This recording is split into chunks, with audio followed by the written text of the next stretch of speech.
Assalamualaikum warahmatullahi wabarakatuh. Halo semuanya, perkenalkan nama saya Arafah Rudatul Hasanah dari kelas TI 24A2 dengan nomor NIM 312410231. Kali ini saya akan menjelaskan kode program Python untuk memenuhi tugas UAS mata kuliah Bahasa Pemrograman dengan dosen pengampu Bapak Agung Nugroho, Eskom Mkom. Baiklah, tanpa berlama-lama lagi, saya akan langsung mulai ke pembahasan kode programnya. Jadi, program ini menggunakan konsep Object Oriented Programming atau yang disingkat OOP dan juga modular programming. Adapun pengertian dari OOP itu sendiri adalah paradigma pemrograman yang mengorganisir kode berdasarkan objek. Jadi ini tuh merupakan representasi dari dunia nyata, dari entitas dunia nyata lebih tepatnya. Nah ini jadi untuk mencapai tujuan tersebut kita menggunakan struktur yang terbagi menjadi beberapa bagian. Yang pertama itu ada modul data. Nah, modul data ini tuh tujuannya itu untuk mendefinisikan dan menyimpan data. Lalu yang kedua ada modul main. Nah, ini yang menghubungkan semua modul di atas agar programnya itu bisa berjalan. Maksud modul di atas itu ini, keempat modul ini. Lalu yang ketiga ada modul proses. Nah, modul proses ini gunanya untuk menangani logika pemrosesan data termasuk validasi. Lalu yang keempat ada modul view. Nah, ini tuh untuk menampilkan data ke pengguna. Nah, untuk penjelasan per modulnya, yang pertama itu ada modul data. Nah, di sini ada class user.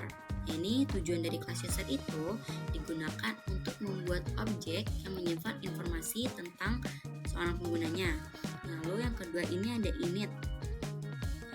Ini itu konstruktor yang akan dijalankan setiap kali kita membuka objek.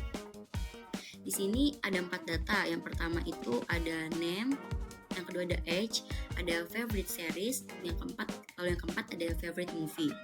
Nah, lalu ada string. Nah, string ini digunakan untuk mengubah objek menjadi format string. Nah, jadi saat kita ingin menampilkan data pengguna, program akan memanggil metode ini dan menampilkan informasi pengguna menjadi format yang lebih rapi. Lalu yang selanjutnya itu ada modul proses. Nah, jadi tujuan untuk modul proses ini untuk mengelola logika pemrosesan data pengguna seperti validasi usia dan pembuatan objek user. Nah, ini yang ada create user. Nah, ini adalah metode statis, jadi itu artinya tuh bisa dipanggil tanpa perlu membuat objek proses. Nah, ini yang menerima input nama, usia, seri favorit, dan film favorit.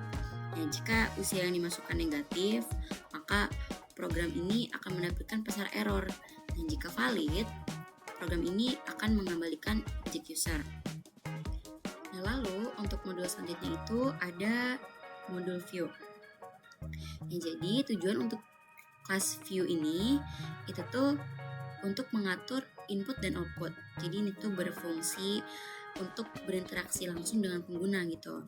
Ini yang pertama itu ada display table. Ini tuh digunakan untuk menampilkan data pengguna dalam bentuk tabel. Jadi dimulai dengan menampilkan header tabel. Jadi kemudian itu menampilkan setiap pengguna yang ada di dalam list users. Lalu yang kedua ada get user input. Nah, ini digunakan untuk meminta input dari pengguna. Jadi tuh pengguna diminta memasukkan nama, usia, seri favorit, dan film favorit. Nah, terus juga jika ada kesalahan dalam memasukkan usia, misalnya itu malah memasukkan string alih-alih angka gitu, nah, maka program akan menampilkan pesan error. Nah, jadi untuk kesimpulannya, seluruh alur programnya itu jadi ada 5 ya. Yang pertama itu ada input data. Nah, jadi program meminta pengguna untuk memasukkan nama, usia, favorite series, and favorite movie. Nah, lalu yang kedua itu ada validasi usia. Nah, jika usia yang dimasukkan negatif atau tidak valid, maka akan muncul pesan error.